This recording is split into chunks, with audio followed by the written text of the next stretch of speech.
Mesdames, Messieurs, bonjour, bienvenue sur e-radio et bienvenue dans votre émission Espace Politique qui reprend ses droits après un mois de pause, Ramadan oblige. Alors, nous recevons aujourd'hui Bruno D'Erneville, président du Parti pour l'Action citoyenne. Bonjour, Monsieur D'Erneville. Bonjour Antoine. Et Lamine Baragaï, membre de la coordination des cadres républicains. Vous êtes responsable de l'APR à Mbacké. Bonjour Lamine. Bonjour Antoine et bonjour à tous les auditeurs et auditrices de e-radio, et je réserve une mention spéciale bien entendu aux auditeurs et aux auditrices du département de Mbacké et de la commune de Mbacké en particulier. Très bien. Alors, vous le savez, l'actualité est dominée par les allégations de BBC qui, dans un documentaire sur la gestion du pétrole et du gaz, implique Aliou Sall, qui n'est personne d'autre que le frère du président de la République, Franck Timis, Cosmos Energy et BP. Cette affaire Aliou Sall, BBC a suscité une vague de réactions, condamnations par-ci, défense par-là. Bruno D'Erneville, quelle est votre compréhension de cette affaire ? Merci pour la question. Je voudrais saluer d'abord mon co-débatteur, M. Lamine Baragaï, et dire le plaisir que j'ai de partager le plateau avec lui. Saluer également tous les auditeurs et auditrices et leur souhaiter mes vœux de paix à la suite de la Korité. Alors, en ce qui concerne mon point de vue, j'ai un point de vue en tant qu'homme politique, bien sûr, mais j'ai un point de vue également en tant que citoyen. Je crois que la question aujourd'hui, c'est le point de vue en tant qu'homme politique. Je pense que cette situation-là, elle n'est pas nouvelle. En réalité, la BBC n'a fait que révéler au grand jour, notamment à l'international, une situation qui avait été rappelée à travers déjà un certain nombre d'événements tels que la sortie du livre d'Ousmane Sonko, mais également des plaintes qui ont été faites, notamment une qui a été faite à l'OFNAC à l'époque. D'autres plaintes annoncées mais jamais déposées aussi. Oui, aussi. Celle de l'avocat de Franck Timis, maître Oui, c'est exact, oui. C'était en 2016, voilà. C'est ça. Voilà. C'était ça, semble-t-il, pour vouloir riposter. Alors, donc pour dire qu'en interne, au niveau national, la situation, on va dire, elle avait été décriée, on en avait parlé. Certains avaient demandé la déclassification du rapport de l'IGE, mais bon, les choses n'ont pas bougé telles qu'on le souhaitait. Il a fallu la sortie de la BBC, qui est quand même un média international et réputé et qui est crédible, oui, pour que nos autorités prennent sérieusement en main la situation. Et je crois que c'est à juste raison, parce que là, les choses sont en train de prendre une autre dimension. Tant que ça restait au niveau national, je dirais, c'était encore possible pour le pouvoir de gérer la situation, gérer la communication et autres. Mais dès lors que la chose est maintenant sur le plan international, et j'ai cru comprendre que l'Angleterre et même les États-Unis ont mis en place un dispositif pour enquêter sur la question. Donc dès lors que la chose est maintenant au niveau international, l'État a de multiples raisons de régler cette situation-là. Parce que il y a un impact d'abord sur notre diplomatie, il y a un impact forcément au plan économique, puisque il y a donc un problème de malgouvernance, semble-t-il, qui a été évoqué, et cette malgouvernance clairement impacte sur les décisions que les bailleurs de fonds peuvent être amenés à faire notamment. Très bien. Alors, Lamine Baragaï, par rapport à cette affaire, les allégations de corruption dont parle BBC dans ce documentaire, quel est votre point de vue là-dessus, de façon précise ? Oui, je voudrais également rendre hommage à mon frère et ami Bruno. Et je salue son courage, son engagement, qui participe activement dans la consolidation de notre démocratie. Maintenant, pour en revenir à la question, comme vous le dites, Antoine, cette histoire de reportage de BBC, il faut le placer également dans son contexte. Nous sommes quand même dans ce pays sans risque de vouloir faire de l'angélisme. Le Sénégal quand même est une démocratie mature et fait partie quand même des pays qu'on cite en exemple de démocratie. Nous en sommes à notre 3e alternance, 2e. Et toutes les élections qui se sont déroulées dans ce pays également, les Sénégalais ont voté librement et l'opinion internationale, par le biais de ses représentants également, a toujours donné une onction à notre démocratie. Par conséquent, nous sortons d'une élection où le président de la République est élu magistralement, 58,26%.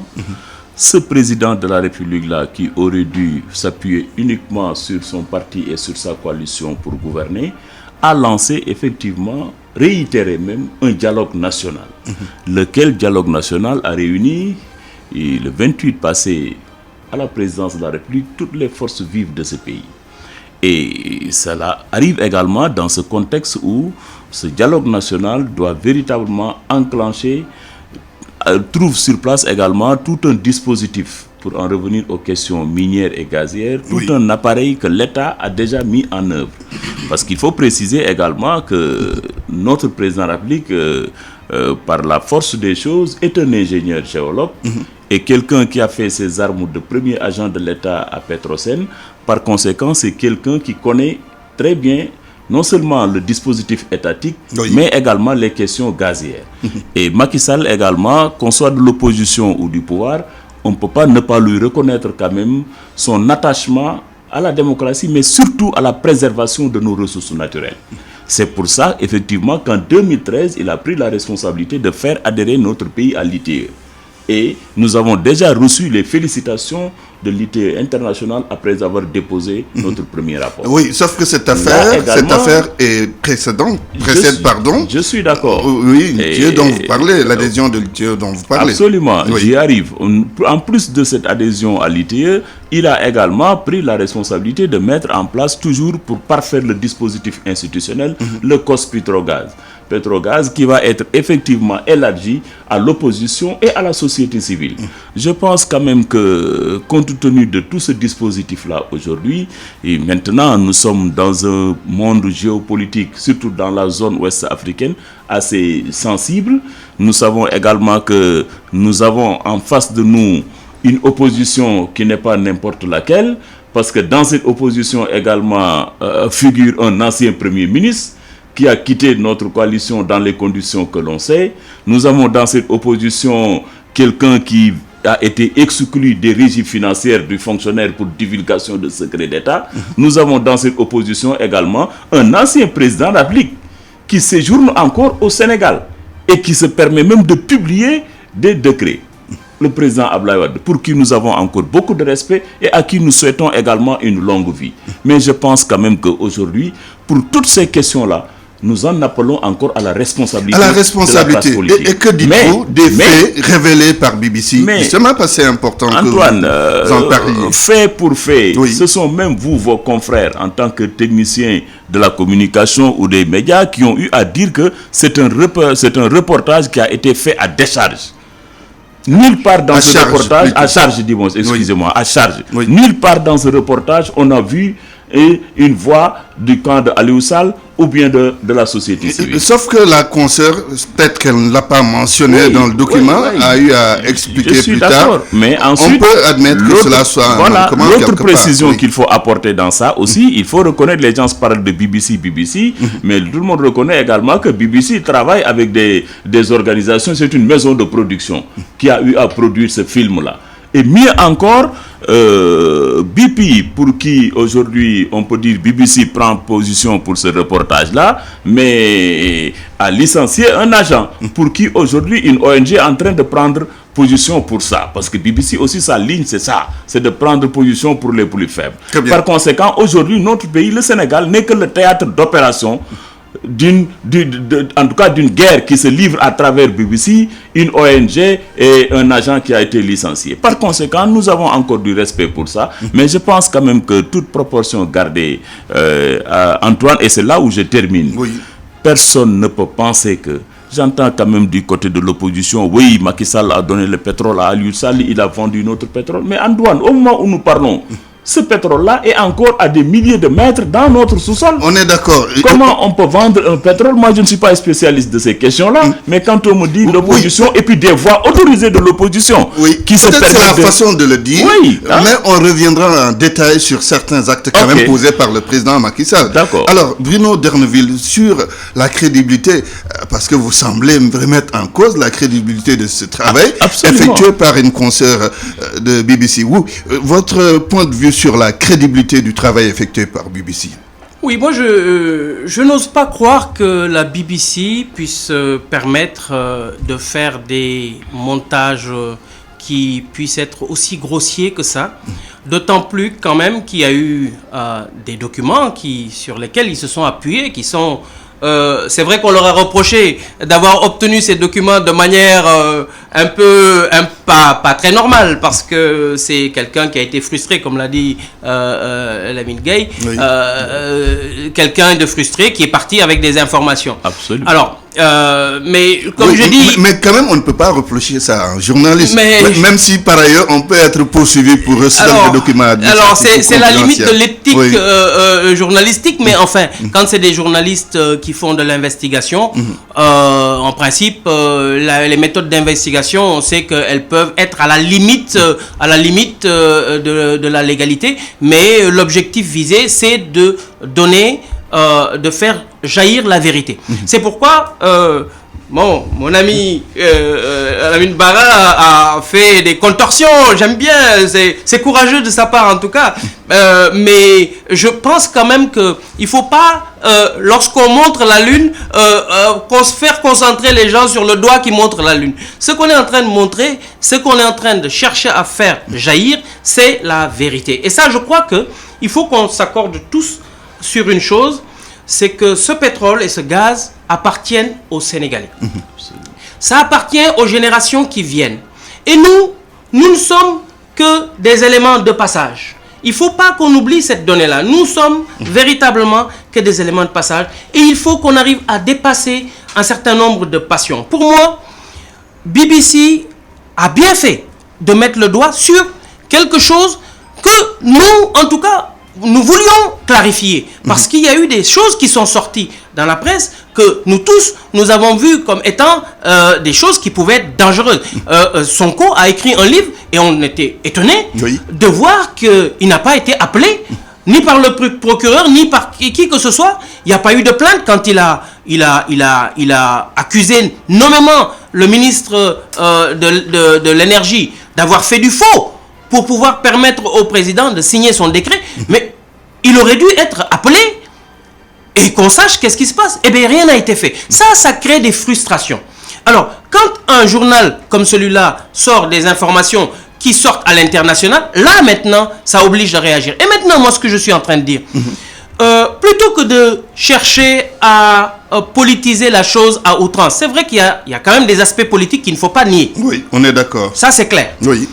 Même au niveau de l'opposition, aujourd'hui, le débat national pose un souci. Parce que certains disent, avant d'y aller, on va maintenant clarifier la chose. D'autres disent, allons-y quand même, poursuivons notre démarche. Et pendant ce temps, laissons au président de la République la responsabilité de traiter cette affaire avec le peuple. Mais, moi je pense qu'aujourd'hui, au-delà des aspects financiers entre BP, je ne sais qui, Cosmos et Timis Corporation, il y a le fait que tout cela est assis sur du faux, entre guillemets. Le rapport de l'IGE, qui est tombé aujourd'hui sur la place publique, dit clairement ce que le président doit faire en termes de recommandations. Il indique clairement quels sont les responsables, dont certains dont il a nommé le nom, le nom, de façon très claire, manière très claire. Donc, je crois que le président de la République a bien fait, et je crois qu'il était temps qu'il demande au procureur de se saisir de la chose. Maintenant, il faut qu'il aille jusqu'au bout. Et jusqu'au bout, pour moi, ce n'est pas pour ensuite terminer en disant on va aller récupérer l'argent que BP aurait donné à tel et tel. Pour moi, ce qu'il faut, c'est de faire en sorte que ce contrat soit purement et simplement annulé. est annulé depuis le contrat de Petrotim. Je ne parle pas de Timis Corporation. Oui. Parce que là, ils ont fait de la gymnastique pour en arriver à ce que Timis Corporation reprenne les droits. Oui. Mais c'est Petrotim qui nous intéresse au départ. Et tout le monde sait que Petrotim n'avait ni les compétences, et ça a été dit et redit, ni les compétences financières, ni les compétences techniques. Il ne faut pas oublier que Franck Timis, lorsque la transition est arrivée au Burkina Faso, on l'a débouté d'une réclamation de droit qu'il avait sur le gisement de manganèse qu'il avait réussi à obtenir. On ne sait pas de quelle manière, mais ce qui est sûr, c'est que les engagements qu'il avait pris, il ne les avait pas tenus. Clairement, il n'avait pas ni la volonté, ni les moyens de faire le travail. Et on lui a enlevé ce gisement, il a porté plainte et on l'a débouté. Et donc, il vient chez nous, faire la même chose. Oui. Mais eh bien, qu'on reprenne le contrat et qu'on le laisse démerder avec BP et Cosmos. Oui, Lamine Bara Gaye, le constat qu'on a fait depuis que ce document de BBC a été diffusé, on s'érige à la paix en défense d'Aliou Sall. Est-ce que c'est ça la meilleure attitude? Est-ce qu'on ne devrait pas dire, bon, c'est l'occasion justement de faire la lumière sur cette affaire, permettre à Aliou Sall, en tout cas, de laver son honneur à travers peut-être une démission, peut-être, ou bien à travers la justice, même s'il a annoncé une plainte pour cette semaine. On attend encore cette plainte d'ailleurs. Oui, j'arrive sur ce point, Antoine, mais je voudrais préciser également, et je sais que les auditeurs, les Sénégalais le savent, que ce n'est pas sous Macky Sall que Franck Timis est venu dans ce pays. Bien d'accord. Franck Timis est venu dans ce pays en 2011 et c'est par le canal de l'ancien gouvernement qu'il a eu à signer avec l'État du Sénégal. Oui, mais le décret d'approbation a été signé par Macky Sall. L'État est une continuité et comme vous dites également, le code pétrolier, ce qu'il disait, c'est jouir des capacités techniques financières. Maintenant, est-ce qu'il remplissait ces conditions? Ça, je ne saurais le dire. Mais ce que je sais est que, en tout cas, c'est sous Wade que Franck Timis est venu dans ce pays et c'est sous le régime libéral qu'il a contracté avec le Sénégal. Maintenant, dans le domaine du pétrole également, il y en a qui disent qu'il y a des compagnies, qui viennent comme ça, qui négocient, qui ont un permis. Et une fois qu'ils ont le permis, ils vont le marchander à ce qu'on appelle des seniors. Là également, les spécialistes des questions pétrolières le disent. Et c'est ça la réalité. Il y en a qui, dès qu'ils ont le permis, c'est en ce moment qu'ils vont le vendre à d'autres. C'est comme ça que ça se passe. Mais qui observent quand même des procédures bien sûr. Mais ce qui est essentiel est que quand même, à sa décharge, qui connaît notre président de la République Macky Sall, c'est quand même qu'il est à cheval sur les intérêts du Sénégal. Et je pense que quand même, il a pris toutes les dispositions quand il a trouvé le budget, le décret qui n'était pas numéroté, de faire mener une enquête par l'IGE et de prendre les dispositions qu'il faut. Maintenant, je pense quand même que Antoine Macky Sall, dans 5 ans, il va terminer son mandat ici. Est-ce qu'il a intérêt à poser des actes qui demain peuvent le rattraper ou bien remettre en cause les intérêts du Sénégal? Ça, quand même, en toute bonne volonté, on ne peut pas le reconnaître. Je pense quand même que aussi l'autre point qu'il faut ajouter, comme vous le dites, par rapport à notre camarade, notre frère Aliou Sall, vous savez, les responsables politiques également, chacun a son tempérament, à sa position à prendre face à une situation. Mais il faut reconnaître aussi que Aliou Sall, en plus de son statut d'être frère du président de la République, est un éminent responsable politique également de l'Alliance pour la République. Quand il a été question de se battre pour les élections locales, il est parti se battre à Guédiawaye et ce sont les populations de Guédiawaye qui ont voté pour lui à travers la coalition Benno Bokk Yakaar et qui l'ont élu maire de Guédiawaye. Par conséquent, face à cette situation-là, c'est à lui également d'apprécier. Peut-être moi, si j'étais à sa place, peut-être je ne ferais pas comme lui, peut-être qu'un autre ne ferait autre chose. Mais maintenant, il a tenu une conférence de presse et ce que je retiens de cette conférence de presse, de l'acte de courage qu'il a pris, c'est qu'il a dit que tous ceux qui ont des preuves contre moi, qu'ils le mettent sur la place publique. Je pense quand même que l'appel ne peut plus être plus courageux et plus transparent. Oui, la justice, s'il y a des gens, on va voir, absolument, s'il y a des gens qui détiennent le dossier contre Aliou Sall, ils n'ont qu'à le sortir. Mais l'essentiel, je pense quand même qu'aujourd'hui, depuis avant-hier, il y a eu une évolution. Parce que le gouvernement, à travers le garde des Sceaux, a effectivement publié un communiqué pour dire que le procureur de la République va se saisir de ce dossier-là. Et je pense que là également, nous applaudissons. Parce que quand même, il y a eu des dossiers, Antoine, beaucoup plus difficiles peut-être pour ce pays, qui demandaient beaucoup plus de courage politique, et Macky Sall les a assumés. On n'avait pas dit ici, dans ce pays, qu'on n'arrêterait jamais Karim Wade. Oui. Quand la justice l'a épinglé, est-ce qu'il n'a pas été arrêté? Il a été arrêté, il a passé 3 ans à Rebeuss et les Sénégalais vaquaient librement à leurs occupations. Quand il a été question d'arrêter d'autres responsables politiques également, quand la justice l'a fait, l'État a garanti le fonctionnement normal de la justice.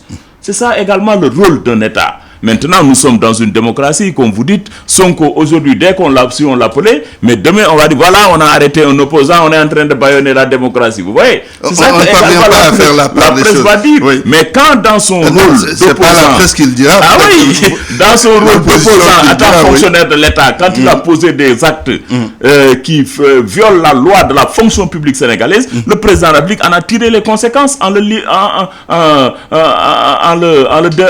limogeant de sa position de fonctionnaire de l'État. Parce que quand même, on ne peut pas être fonctionnaire de l'État, surtout encore dans le domaine des régies financières, et se permettre du jour au lendemain de mettre des dossiers qui compromettent quand même le fonctionnement normal de nos institutions et surtout de nos régies financières. Très bien. Maintenant, comme on dit, notre opposition, je termine par là, nous sortons d'une élection, ils sont sortis groggy encore de cette défaite-là, et BBC leur a donné effectivement du grain à moudre et un os, et c'est cet os-là qu'ils sont en train de ronger. Donc nous les comprenons, nous en prenons acte, c'est le fonctionnement de notre démocratie, mais ce que je sais est que, et comme on dit également, la presse les a aidés également, les aide bien dans ce travail-là, d'amplification. Vous ne pouvez pas ne pas en parler parce qu'il n'y a pas d'élection, il n'y a rien pour le moment, donc c'est les questions pétrolières. C'est une question sérieuse, pour parler quand même sérieusement. Oui. Antoine, l'État, comme je l'ai dit, évoqué à l'entame de mon propos, a déjà posé le cadre institutionnel. Très bien. Au moment où nous parlons, le dialogue va s'enclencher, le COS-Petrogaz va faire le travail qu'il faut, et mieux encore, dans l'arsenal institutionnel du nouveau gouvernement, le président de la République a mis en place un ministère essentiellement dédié au pétrole. Merci. On reviendra sur d'autres aspects. C'est une volonté politique dans ce débat. Alors, Bruno D'Erneville est un de nos invités, Lamine Barra-Gaye de l'APR. Bruno D'Erneville est le président du Parti pour l'Action citoyenne. Le procureur va se pencher sur le dossier après que le ministre a ordonné l'ouverture d'une information judiciaire. Disons, il va faire demain une conférence de presse. Qu'est-ce qu'on peut attendre de la justice sénégalaise dans cette affaire? Bruno D'Erneville. Oui, alors, moi je suis un peu désolé que notre procureur ne se soit pas autosaisi déjà. Et je crois que cet événement qui nous arrive par la BBC va révéler aussi à l'international que nous avons une opposition qui est républicaine et qui défend les droits de son peuple. Je pense qu'à travers tous les échanges qu'il y a eu, les gens à l'international ont pu voir que l'opposition a attiré l'attention à de nombreuses reprises sur la question, malheureusement en vain.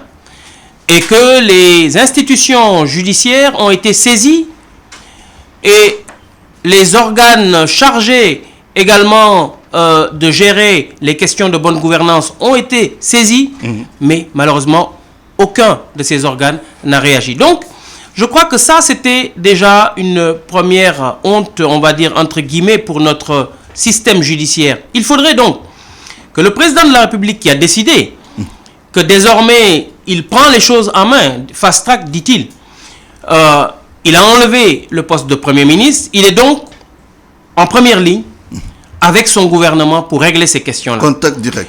Nous souhaitons que le président prenne toutes ses responsabilités, sachant que nous savons, tout le monde sait, que malheureusement, la justice attend aussi les ordres de l'exécutif.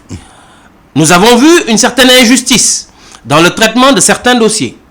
Le dossier de Khalifa Sall, qui est clairement, dont la CEDEAO a clairement démontré qu'il y avait des vices de forme, qui a condamné le Sénégal pour cela. Eh bien, malgré tout, l'État est resté ferme. Et parallèlement à cela, je ne veux pas citer de nom, mais il y a un artiste populaire qui pourtant, lui, a bénéficié de justement ces questions de vices de forme. Alors, les populations sont excédées par rapport à toutes ces injustices-là. Je me demande si ce n'est pas une des raisons pour lesquelles les gens se font justice maintenant. Une des raisons pour lesquelles les gens deviennent de plus en plus agressifs. Et je pense qu'aujourd'hui, cette affaire du pétrole qui ressort est encore un élément qui est en train de canaliser toute cette rancœur, toute cette hargne qu'ils ont par rapport à un État qui malheureusement n'est pas équitable. Est-ce que vous n'êtes pas en train de nous dire que vous n'avez pas espoir que la justice sénégalaise va tirer cette affaire au clair? Moi, je pense clairement que le président de la République, s'il ne prend pas en main les choses pour que clairement la justice aille jusqu'au bout, je crains que malheureusement la justice n'ira pas jusqu'au bout. Elle n'ira pas en tout cas traiter le dossier jusque là où les gens attendent que le traitement soit fait et notamment que les sanctions soient données à ceux qui doivent recevoir les sanctions. Parce que je pense qu'il va être incontournable. On ne peut pas faire cette économie-là de ne pas sanctionner les gens qui auraient, en tout cas, qui n'auraient pas respecté les règles. Je crois que le rapport de l'IGE est très clair, fait par des professionnels. Il épingle très clairement un certain nombre de personnes. Eh bien, déjà, s'il est avéré que la justice prend en main les choses, je ne vois pas comment est-ce qu'on peut ne pas sanctionner ces personnes-là. Pour ce qui concerne Aliou Sall, je pense que lui-même s'est fourvoyé, en tout cas, à donner le bâton pour qu'on lui tape dessus, puisqu'il dit qu'en étant fonctionnaire, il avait créé une entreprise, Agritrans. Je crois que donc, déjà, rien que là, il y a une faute professionnelle. C'est interdit. Donc, ne serait-ce que pour ça, il devrait en tirer les conséquences, ou en tout cas, le président de la République doit pouvoir le sanctionner, parce que maintenant, le président de la République ne peut pas dire qu'il n'est pas au courant de cela. Donc, pour toutes ces raisons, je crois que Aliou Sall, pour rassurer le peuple qu'il a envie que l'État, notre État ait une bonne image à l'extérieur. Parce que maintenant, l'enjeu, au-delà des aspects purement matériels, purement pétroliers et autres, il y a un enjeu de l'image de notre pays à travers le monde. Comment un pays avec un tel scandale qui a été dit, on ne dit pas qu'il est fautif, on ne dit pas qu'on doit le clouer au pilori, non. Il reste présumé innocent. N'empêche qu'il y a quand même une accusation grave qui est sur son dos. Et il y a quand même quelques éléments qui, quand même, comme on dit, qui font sentir mauvais. Alors, dans ce cas-là, on démissionne. La règle, c'est on démissionne. On attend que les choses soient clarifiées et on revient. Vous-même, vous avez dit au début de cette émission, il faut annuler ce contrat. Et si Timis n'avait pas autant investi, est-ce qu'il y aurait du pétrole? À ce qui se pose cette question. Quelle est votre opinion là-dessus? Moi, je pense que Franck Timis a été inspiré, très bien inspiré. C'est un gros loup. C'est un chasseur de primes. Je pense qu'il a un nom d'ailleurs, je ne sais comment, l'Africain, je ne sais comment. Tout ce nom-là, ce surnom, c'est bien pour dire que c'est quelqu'un qui s'est traqué, chassé les primes. C'est pas pour rien qu'il a pu obtenir des contrats aussi mirobolants au Burkina Faso. Mais heureusement qu'au pays des hommes intègres, il a pu être viré de là. On espère que aussi l'Afrique et le monde saura qu'au Sénégal, il y a des hommes intègres et que nous aussi, on va le virer de là. Moi, j'aimerais qu'au-delà de tout cela, cet homme, on puisse le mettre sur une liste rouge des personnes à ne plus accepter en Afrique pour signer des contrats. Très bien. Aussi simple que ça. Oui, Lamine Bara, vous avez la même conception. Et si Timis n'avait pas investi autant d'argent, y aurait-il du pétrole? Non, je pense quand même que, Antoine, il y a un point qu'il faut relativiser. J'entends depuis 3 jours nos amis de l'opposition, oui, le Sénégal, tous les micros, tous les radars sont braqués sur le Sénégal. Mais c'est pas faux non plus. Je dis, parce que cette affaire est évoquée dans tous les médias internationaux. On parle du journal Le Monde, Libération qui parle du Sénégal, mais écoutez, Antoine, la presse internationale n'a pas commencé à parler du Sénégal aujourd'hui. Sauf que cette affaire est une affaire dite grave. Je suis d'accord. Grave en quoi? Il y a juste un reportage qui est passé. Je ne suis pas en train de minimiser. Les faits dont on parle dans ce reportage sont des faits jugés graves.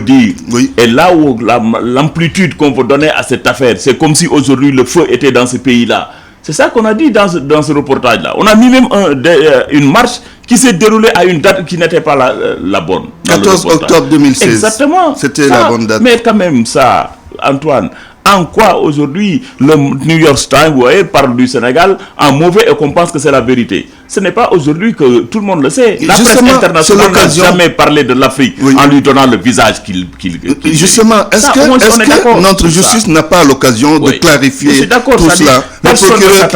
Personne ne s'attendait que le Sénégal, un pays du point de vue démographique et du point de vue de la superficie aussi petit que ça, puisse être demain franchir le pas pour intégrer le pays, le cercle restreint des pays pétroliers. Et nous sommes dans un environnement sous-régional également très fragile avec l'insécurité et tout ça. Et on sait très bien également que nous n'avons pas que des amis dans ce monde-là. Il peut y avoir effectivement ailleurs des forces tapis à l'homme qui travaillent peut-être à déstabiliser notre pays. Ça, et qui utilisent la presse pour en parler international. Mais ce que je sais est que, et le point sur lequel moi, en tout cas, je suis à cheval, et je pense quand même que notre président de la République vient d'être réélu. Il entame un deuxième mandat. Aujourd'hui, Antoine, c'est le reproche que je faisais souvent à nos amis de la presse l'autre jour. Je disais, écoutez, quand il y a eu cet incident-là sur Charlie Hebdo, quand il y a eu les incidents du 11 novembre aux États-Unis, mais toute la presse française, américaine, s'était alignée sur la fibre nationale. Personne n'a vu les cadavres d'Américains ou du sang versé filmé par la presse américaine. Est-ce que ce n'était pas normal aujourd'hui? Ce n'est pas normal également aujourd'hui que notre presse, au-delà de son appartenance ou de son statut commercial, puisse également avoir une position sur la fibre nationale et défendre les intérêts du Sénégal. Sur cette affaire, qu'est-ce que vous voulez que la presse fasse exactement sur cette affaire? Je suis d'accord, c'est-à-dire c'est de travailler. C'est une question de transparence aussi. Les citoyens doivent savoir. Il faut travailler, encadrer à ce qu'il y ait de la transparence. Et l'État a effectivement pris déjà les actes qu'il a posés. Le président de la République s'est exprimé. Malgré la solennité du jour de la Korité, il en a parlé. C'est pour vous dire qu'au niveau le plus élevé, on a pris cette affaire-là en main. Autre point également, le gouvernement, par le biais de son porte-parole, a tenu une conférence de presse également pour donner la déclaration. Mieux encore, le gouvernement a sorti un mémorandum pour montrer effectivement tous les actes que le gouvernement de Macky Sall a posés dans le domaine pétrolier et gazier jusque-là. Et sur ce mémorandum-là, je n'ai pas entendu nos amis de l'opposition remettre en cause un seul point de ce mémorandum-là. Antoine. Et quand il a été, depuis hier également, de parution dans la presse de documents administratifs estampillés, confidentiels également, l'État a pris ses responsabilités et je pense que demain également, à la conférence de presse, le procureur également va en parler peut-être dans des détails parce qu'il en est à un niveau où je ne suis pas. C'est ça également la vérité des faits, Antoine. Oui. Maintenant, de là à vouloir dire que voilà, il y a le feu dans ce pays, les gens marchent. Mais depuis cette affaire-là, les Sénégalais vaquent librement à leurs occupations. Est-ce que quelqu'un a dit qu'il y a le feu dans ce pays? Ah oui, c'est ce qu'on est en train de dire. Ah oui. On ne travaille pas, oui, on ne parle que maintenant de pétrole, de gaz. Écoutez, Antoine, nous sommes tous des Sénégalais. Oui. Moi, j'ai du respect pour nos amis de l'opposition parce que cette question pétrolière et gazière-là va dépasser la mandature du président Macky Sall. Eux qui parlent dans l'opposition, je ne leur souhaite tout le malheur que je leur souhaite, ils peuvent demain accéder à la magistrature suprême. Par conséquent, qu'on soit de l'opposition ou du pouvoir, sur les questions pétrolières et gazières, on doit se prononcer de façon très claire.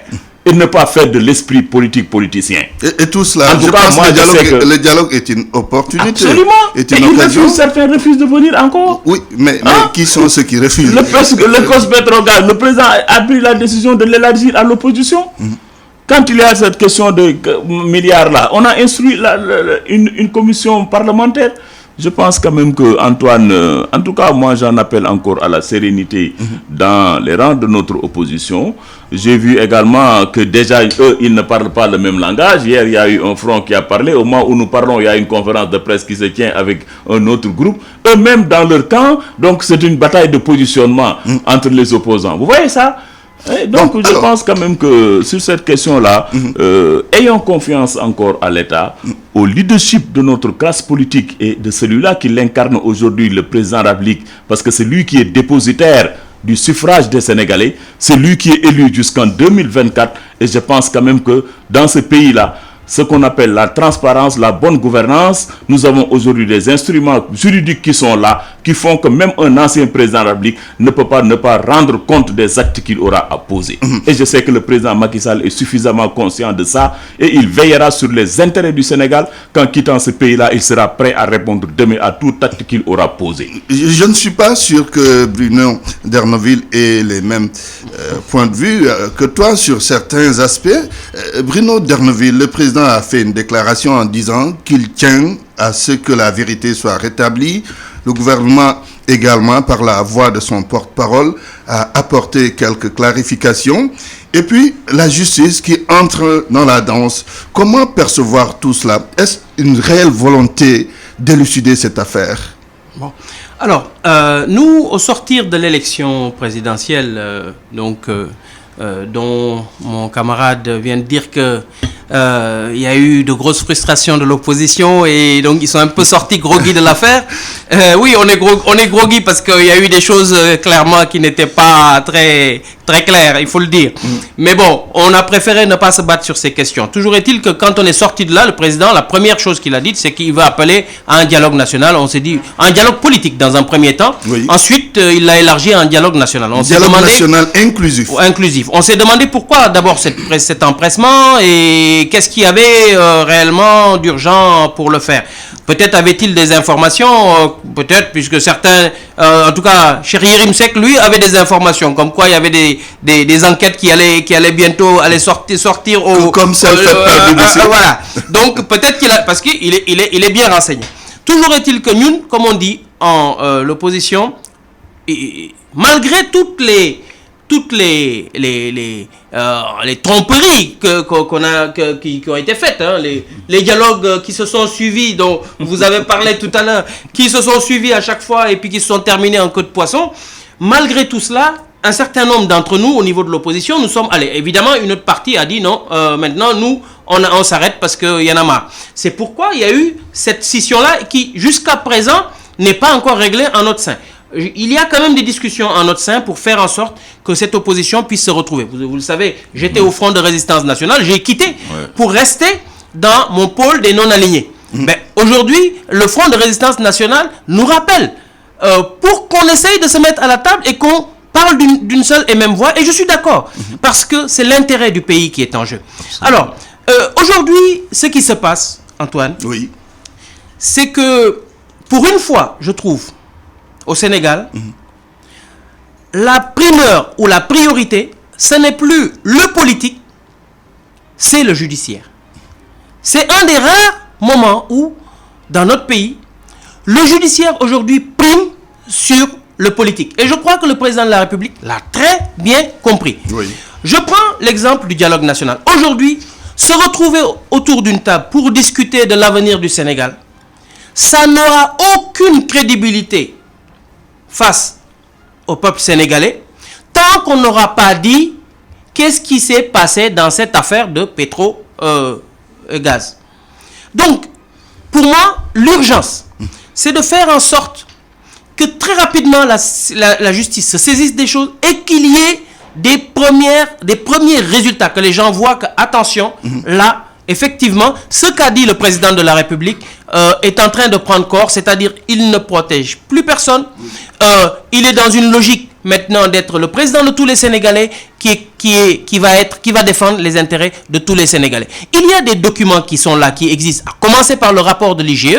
Je crois que rien que ce rapport, en l'exploitant, la justice doit pouvoir être capable d'appeler les premiers concernés et de faire en sorte qu'on puisse voir qu'il y a des résultats. Rapport que le président n'aurait pas vu, selon certains de ses Oui, alors, il a le droit de dire qu'il ne l'a pas vu. Nous n'étions pas là pour savoir s'il l'a pris de son bureau ou pas. Ce qu'on sait, c'est qu'il a bien commandité le rapport.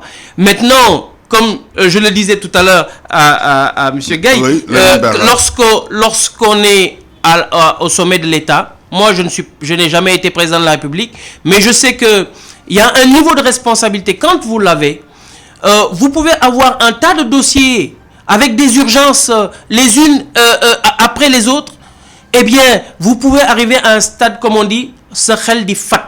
Et donc, vous êtes toujours dans l'urgence, toujours dans les décisions. Alors, évidemment, dans ces cas-là, on peut peut-être commanditer quelque chose et ensuite, d'une certaine manière, oublier en même temps pour une affaire aussi... être préoccupé par d'autres urgences. Parce qu'en fait, on se rend compte qu'ils sont toujours dans l'urgence. Je ne cherche pas à le défendre. Oui. Mais je dis que, en tout cas, maintenant, le rapport, non seulement il est sous son nez, mais il est sous le nez de tous les Sénégalais. Il circule partout. Ah ben oui. Donc ça montre déjà qu'il y a aussi des problèmes au plus haut niveau de l'État en termes de confidentialité. Un État qui ne sait pas garder sa confidentialité, je crois que ça devient ça aussi dangereux. Donc le président de la République doit prendre des dispositions fermes parce qu'aujourd'hui tout le monde a le regard sur lui puisque lui-même a dit que désormais il va être face au peuple et directement face au peuple. Donc qu'il prenne ses responsabilités et qu'il rassure les acteurs du dialogue national à revenir se mettre autour de la table parce qu'effectivement, il y a un réel problème. Moi-même qui était vraiment tout à fait enclin à y aller, même si c'est vrai que j'ai considéré que c'était pour voir d'abord comment les choses se présentent, et parce que je n'ai pas l'intention non plus de me faire avoir encore N plus une fois. Je veux dire, on est des adultes majeurs et vaccinés. Oui, mais quand même, vous allez rejoindre le dialogue national. Mais j'y suis puisque nous sommes dans le pôle des non-alignés et je crois que tout le monde m'a vu à l'ouverture du dialogue. C'est vrai. Mais nous avons des plénipotentiaires au niveau du pôle des non-alignés qui vont continuer la discussion jusqu'à temps qu'on voit clairement que le président a l'intention d'être net avec tous les Sénégalais et en particulier à clarifier cette situation. Parce que si cette situation n'est pas claire, nous, en tout cas pour ce qui me concerne, je dirais très haut et fort que je sors du dialogue parce que je n'ai pas l'intention d'être ridicule. Bien clair. Merci. Bruno D'Arneville, vous êtes dans Espace Politique sur iRadio. Lamine Bara Gaye, est-ce que vous pensez que cette affaire peut vicier le dialogue politique? Non, je pense quand même, Antoine... s'il y a quelqu'un qui a intérêt à ce que cette affaire soit tirée au clair, c'est bien l'État du Sénégal. Quand je dis l'État du Sénégal, c'est Macky Sall, c'est le gouvernement et les services compétents de l'État. Parce que quand même, on est en train de chercher à jeter l'anathème sur la crédibilité de nos institutions. Et je pense que ça, quand même, au niveau le plus élevé de l'État, ils en sont conscients. Et les actes qui ont été posés jusque-là, comme je l'ai dit, montrent effectivement qu'il y a prise en main de cette affaire-là. Parce que quand même, il s'agit du patrimoine de notre pays, ses ressources pétrolières et gazières. Mieux encore, je sais pourquoi moi, je me réserverai de me prononcer sur le fond, parce que je sais que demain, le procureur de la République, qui est l'agent assermenté de l'État, se prononcera sur cette question et donnera effectivement les éclairages qu'il faut. Mais ce que je sais et ce que je peux dire est que, en tout cas, moi, au niveau où j'en suis, regardant les choses qui sont en train de se faire, je sais que le gouvernement a pris à bras le corps cette affaire et la situation sera tirée au clair. Ce n'est pas maintenant pour ce qui est... Vous ne faites pas partie de ceux qui pensent que cette affaire peut être un facteur de blocage pour le dialogue national. Ça n'a rien à voir avec le dialogue national, parce que moi je pense quand même que tous ceux qui sont venus dans ce dialogue national, comme Bruno l'a dit tout à l'heure, il est de l'opposition et peut-être même de l'opposition la plus radicale. Mais ils ont accepté de venir sur la table et de discuter. Parce que quand même, Antoine, nous, en 2001, tous les acquis que nous avons eu à arracher pour que notre démocratie soit à ce niveau-là, c'est parce qu'à un moment donné, ceux qui étaient de l'opposition ont toujours accepté d'aller rencontrer ceux qui sont au pouvoir et de discuter avec eux. C'est ça qui fait avancer une démocratie. En 83, dans ce pays, on votait, Antoine, sans isoloir, sans encre indélébile. Aujourd'hui, quand même, notre démocratie a franchi des pas considérables. Et je sais que nous allons partir encore chaque jour, chaque mois, chaque année en renforçant ces acquis-là. Et renforcer ces acquis, c'est d'abord préserver nos ressources pétrolières. Parce que de l'indépendance à maintenant, quand même, il faut reconnaître que Macky Sall a eu quand même de la baraka. C'est le 3e président de la République de ce pays. Et sous son magistère, que ces ressources-là ont été découvertes. Par conséquent, il y va de sa responsabilité et pour lui, comme il l'a dit, ça fait partie de mon legs aux générations futures. Je pense qu'en quittant ce pays-là, Macky Sall pourra dire aux Sénégalais, regardez les Sénégalais les yeux dans les yeux pour leur dire que je vous ai laissé un cadre institutionnel performant et qu'en 2022, les ressources qui seront extraites de ce pétrole-là trouveront déjà un cadre de répartition validé par l'ensemble de la classe politique. Oui. En tout cas, moi, je reste optimiste sur cette question. Oui. Maintenant, tout le reste, ça peut être de l'agitation qu'on peut mettre dans l'agenda politique d'une opposition qui cherche encore à se repositionner. Tout tourne autour de l'opposition. Mais justement, je ne vous ai pas entendu sur ce fameux rapport. Certains qui disent que le président de la République ne l'a pas vu, d'autres disent qu'il n'y a pas de lettre d'émission, entre autres. Mais nous avons interrogé l'actuel directeur général de Petrosen qui dit que ce rapport existe bel et bien. Il a été même entendu. Quel est votre point de vue sur ce débat concernant l'existence vous savez, comme on dit, moi je ne suis pas dans les secrets de Dieu, je ne suis pas à la présidence de la République. La seule chose sur laquelle je peux me baser pour juger le président de la République sur ça, c'est ce qu'il a dit lors de la Korité. Et le président n'a pas dit dans sa déclaration qu'il n'a pas parlé de ce rapport-là. Donc moi, à mon niveau, je ne peux pas confirmer ni infirmer que le président a vu ou n'a pas vu le rapport. Mais ce que je sais est que... Ça ne vous paraît pas bizarre qu'on dise que le rapport n'existe pas alors que le document... Non, personne n'a dit que le rapport n'existe pas. Au début, on a entendu quand même des responsables de pouvoir le dire. C'est après maintenant qu'ils se sont ravisés. Je pense quand même que tous les documents, le communiqué publié hier par le ministère de la Justice, qui dit qu'il y a des documents officiels qui circulent dans les réseaux sociaux et que le parquet a été saisi, la procédure judiciaire est enclenchée et je vous ai dit, prenons notre mal en patience. Le procureur de la République va tenir une conférence de presse demain et je pense qu'il va donner des éclairages qui vont nous permettre également de voir une suite claire, d'avoir une idée beaucoup plus claire de cette affaire-là. Mais pour le moment, tout ce qu'on peut dire, pour moi, c'est des élucubrations. La situation n'est pas encore claire à ce niveau-là parce qu'il n'y a pas encore une voix officielle qui se prononce pour dire que c'est ça le rapport ou ce n'est pas ça le rapport. Quelqu'un peut le dire appartenant à la mouvance présidentielle, ce n'est pas la porte-parole, il n'est pas le porte-parole indiqué pour le dire. Ce que j'ai dit, et je le répète, le président de la République n'a pas parlé de rapport jusque-là. Ce qu'on a vu et qu'on peut constater, c'est le communiqué du ministère de la Justice. Oui. Lequel communiqué a dit que le procureur est saisi et ce procureur, selon les informations confirmées, va tenir une conférence de presse demain. À partir de ce moment, maintenant, on appréciera. Bruno D'Arneville, est-ce que le Sénégal peut sortir indemne de cette affaire? Je parle en termes de perception, parce qu'il s'agit d'une corruption présumée. Le regard de l'extérieur, tout ça, parce que c'est important aussi, les bailleurs. Oui, c'est une très bonne question. En tout cas, un événement comme celui-là n'est pas à prendre à la légère. Je crois que le président de la République l'a bien compris. Je suis convaincu également que les Sénégalais pourront sortir de cette affaire, pas indemne, parce que il faut qu'on en tire des conclusions, il faut qu'on en tire des démarches pour le futur. Parce que c'est le futur qui compte. Nous avons énormément de ressources naturelles, en particulier le pétrole et le gaz. Ça a été découvert, oui, sous le régime de Macky Sall, même si c'est vrai que certains disent que ça date déjà de bien avant. Mais en tout cas, c'est sous son régime que, en tout cas, on espère que les premiers barils vont sortir. Mais je crois qu'il ne faut pas que sous prétexte que depuis quelque temps, un certain nombre de décisions vont dans le bon sens. L'ouverture du COS Pétrogaz à la société civile, à l'opposition, le fait d'avoir un débat le plus inclusif possible, etc., etc. Le fait d'avoir le fameux code pétrolier avec ce qu'ils appellent le contenu local. Tout ça, c'est très bien.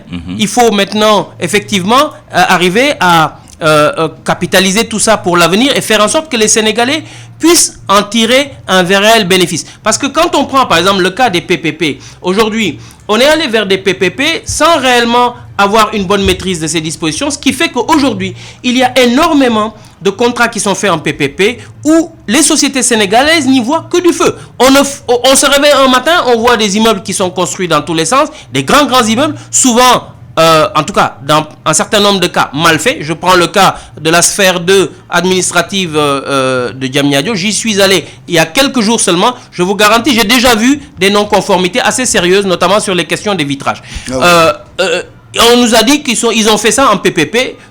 Aucun bureau de contrôle de la place n'a vu. Ça vient de l'extérieur, des sociétés extérieures. Alors, si on continue comme ça avec le gaz, eh bien, et le pétrole, on va parler du pétrole et du gaz pendant des trentaines et quarantaines d'années, et les Sénégalais n'y verront rien du tout. Donc, il faut que on soit véritablement très, très à cheval sur les textes et qu'on fasse non pas simplement du juridisme en disant oui, c'est des sociétés qui sont sénégalaises. Ce sont des sociétés qui vont être sénégalaises. Et d'ailleurs, on m'a dit qu'en 4 mois, il y a plusieurs centaines de sociétés étrangères qui ont créé des filiales au Sénégal. Oui. Il faut le savoir. Et donc, ces sociétés de droit sénégalais vont dire nous sommes des sociétés sénégalaises. C'est ça qu'il faut savoir. Et qui vont venir avec des moyens importants et qui vont noyer les autres sociétés sénégalaises. Donc nous, il faut qu'on prenne conscience de ça et que dans nos dispositions légales, on puisse protéger les sociétés réellement sénégalaises. Alors, ça c'est déjà une chose. L'autre chose, il faut que les partis politiques puissent réfléchir à une sorte de union sacrée sur des règles de base de fonctionnement. Quand moi j'apprends que le contrat qui a été signé avec Petrotim a été signé sous le président Wade, ça il faut le dire, c'est Wade qui l'a signé. Et ils ont dû faire des gymnastiques, des contorsions, au point que dans leur précipitation, ils ont signé un contrat avec une société qui malheureusement n'existait même pas à ce moment-là. Oui. C'est après que la société a été créée. Mais vous imaginez le ridicule que c'est? Alors, tout ça, c'est parce que ça s'est fait entre les 2 tours, ou en tout cas la dernière année, dans une précipitation effrénée. Alors, ça, si nous, on arrivait à mettre en place des règles pour dire que désormais, quand on arrive, en général, c'est la veille des élections présidentielles. C'est rarement dans les autres types d'élections.